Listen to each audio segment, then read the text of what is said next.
Everyone, welcome to today's tutorial, and I'm so excited about it because it's so interesting.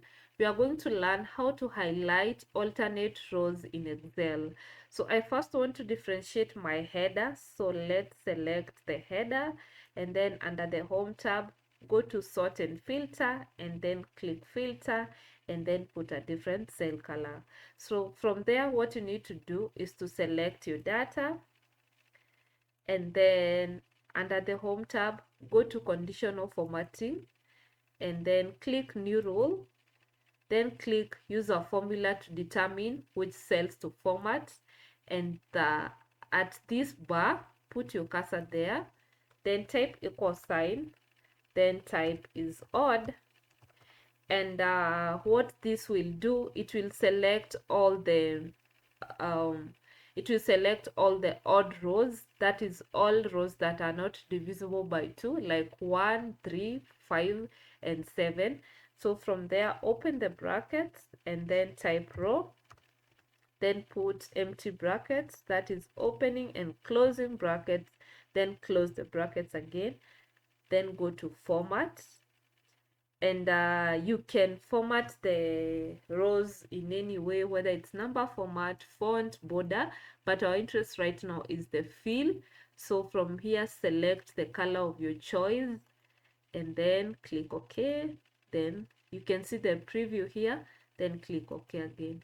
So you can see all the odd rows have been selected with the color that we chose. So what if you want to highlight all the even rows, that is row 2, 4, 6, 8, those that are divisible by 2.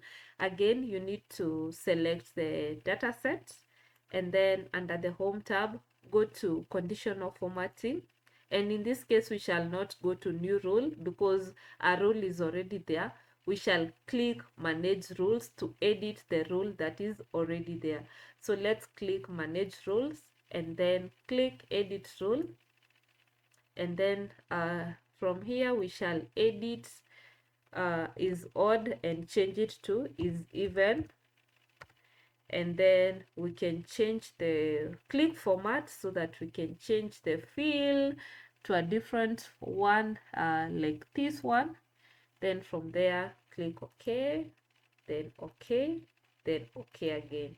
There you go. So you can see even all the even rows have been highlighted. So what if you want to clear the rules? Again, select the entire data set, and then under the home tab, go to conditional formatting, then clear rules, then clear rules from selected cells and click on it. There you go.